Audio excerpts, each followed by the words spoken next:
Hello and welcome to our presentation on sports psychology that addresses the key knowledge of psychological strategies that are used to enhance performance and aid recovery.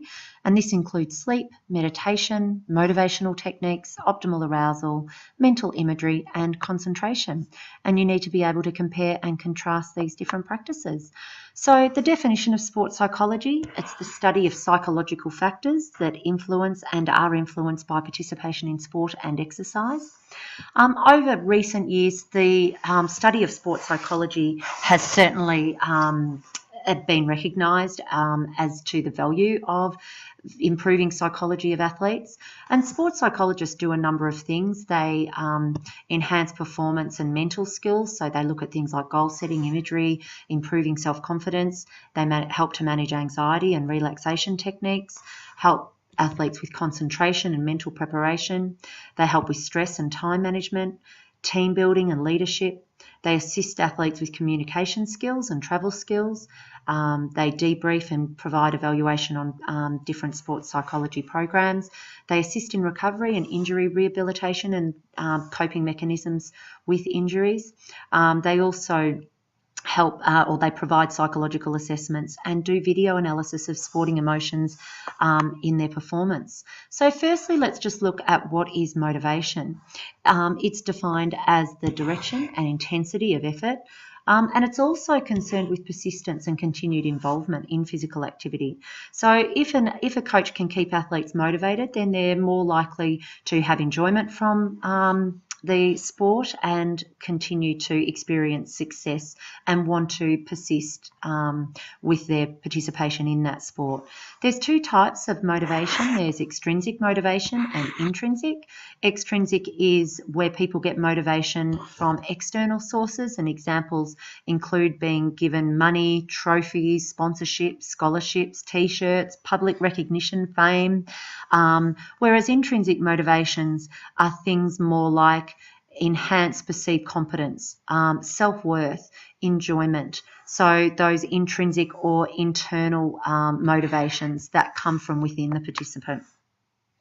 Different motivational techniques. So different techniques that coaches use to try and motivate their athletes is feedback, providing feedback for their athletes to try and keep them motivated, whether it's motivational, positive, specific feedback.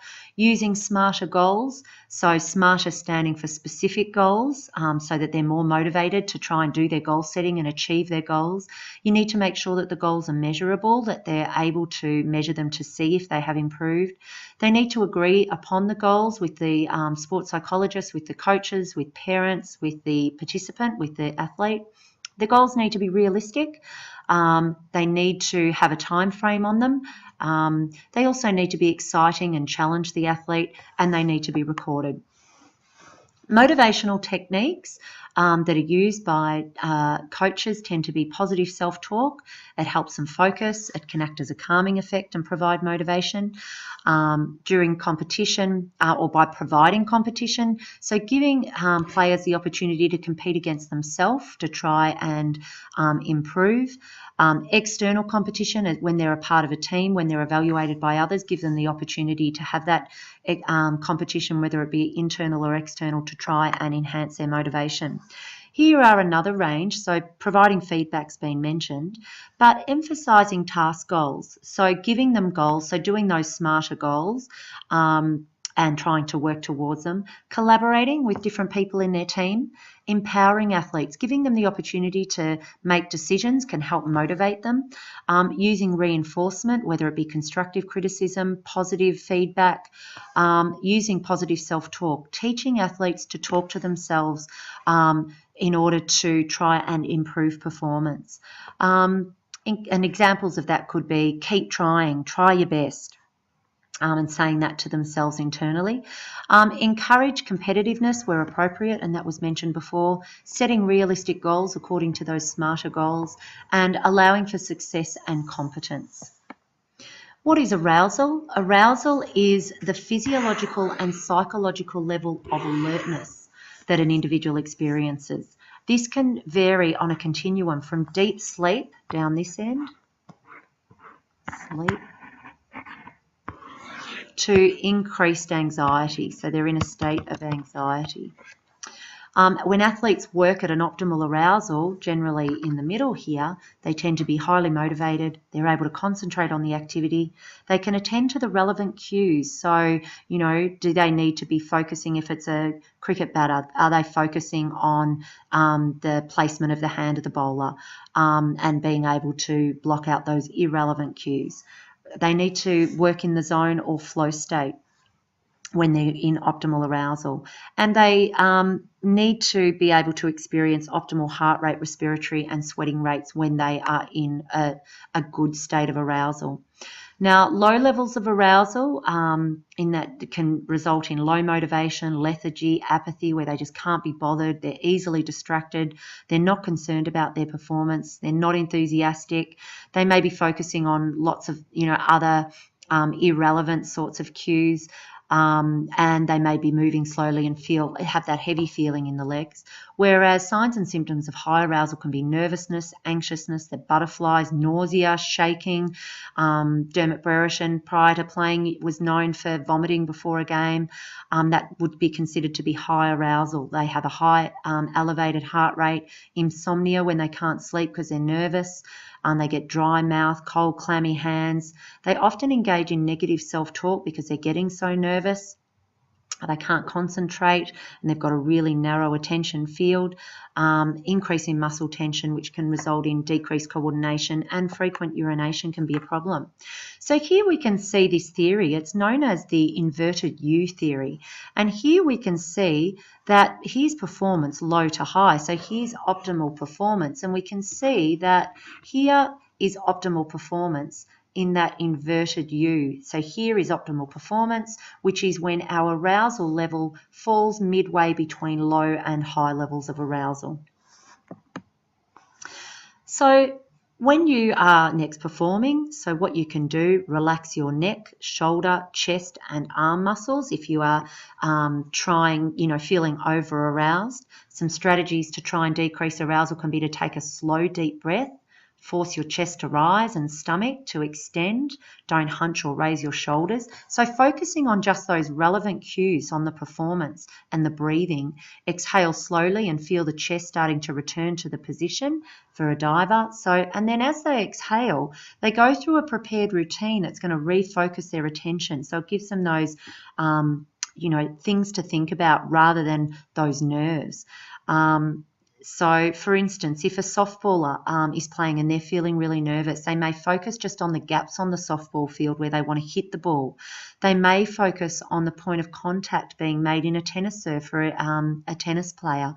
So also for a jockey, the specific parts of the race course approaching the key area such as corners, bends and the pit lane, or a car driver with the pit lane. So just having other areas of focus to try and reduce those levels of anxiety.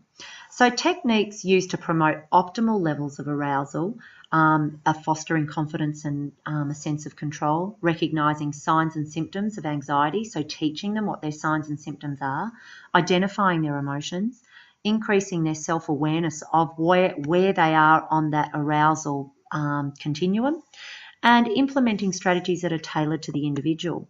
And so techniques to decrease arousal if they are over-aroused, so this one is for over-arousal, using positive self-talk, using that breathing control given in the example of the diver, making sure they have adequate sleep, using stress management techniques, making sure they engage in pre-competition routines, biofeedback where they can use equipment to monitor their heart rates, such as electrodes.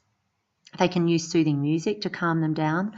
They can do progressive muscle relaxation where they tense a muscle and then relax it, starting at their toes and working their way up. They can do different concentration activities just to try and refocus on the example of the softballer before. Hypnosis is what athletes have been known to use.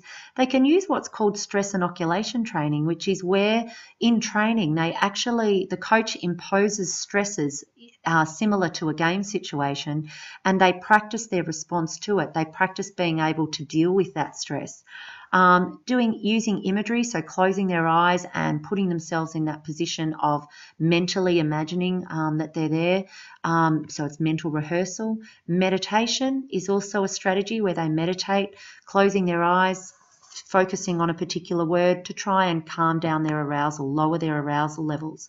Whereas techniques used to increase arousal can be using inspirational music to fire them up, could be using positive and motivational self-talk. It could be short and deep breathing to try and increase the arousal. It could be pre-competition activities, or once again, mental imagery, focusing on yourself in that situation, taking yourself there. What is concentration? Concentration is the ability to sustain a focus of attention. So a focus of attention on that selected stimuli in a given situation. And it's called attentional focus, your ability to concentrate. And it shows that you can attend to the relevant cues. So you can block out those irrelevant cues by using that selective attention. You can maintain your attentional focus over time. This enhances you to be aware of the sporting situation, and it enables you to shift your attentional focus where appropriate. Strategies used to improve concentration, there are a whole range of them. So pick a couple of them that you are likely to remember. Imagery is a good one because that can be used for most sports psychology techniques. Shifting attention, so actually shifting their attentional focus onto their breathing rather than or technique with what was given with the tennis player before. Using eye control, just looking at one spot and just focusing, using that attentional focus. Parking thoughts, where prior to competition they write down their thoughts of negatives and negative thoughts and worries, and write it down and then park it somewhere else. And it's a way that they can remove themselves from those thoughts that take them away from concentration. Focusing on relevant cues, so really working on that selective attention. Working on pre-game routines, so having a routine that they always use so that they have that focus and that concentration. Basketball is going for a free throw. They'll often do the same thing every time they take a free throw because it enhances their concentration when taking the free throw. Self-monitoring, so monitoring their own performance, maintaining focus.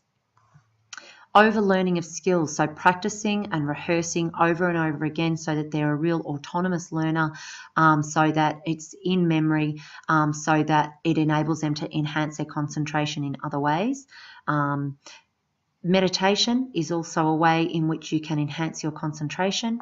Non-judgmental thinking, making sure that you're not judgmental on performance. Controlling arousal levels can also benefit concentration. Positive self-talk, using performance and process and smarter goals can enhance concentration because they've got that goal, focus on the goals. Simulation training, so practicing, concentrating within training, making sure that they get adequate sleep, and that's essential. So making sure that sleep debt, once again, they're getting 7 to 9 hours a night. If they get that sleep debt and, a number of nights in a row of insufficient sleep, that will obviously reduce their concentration, and giving them competition plans. So we talked about sleep being essential, promoting concentration, promoting optimal psychological functioning and performance, and reducing that mental fatigue as well as physical fatigue. And lack of sleep can produce that hormone called cortisol during deep sleep. And if we get a reduction in that, that can result in a decrease in alertness and heightened emotions such as irritability. We also have mental imagery, and this is where we recreate or create an experience in the mind of our sport. And the mind builds an image using the senses to create, competition day, our performance on competition day. It's also known as mental rehearsal or visualization or mental practice. It can be used before practice, after practice, during competition, during breaks. You see skiers covering themselves with a towel. You see tennis players covering themselves, doing that mental rehearsal.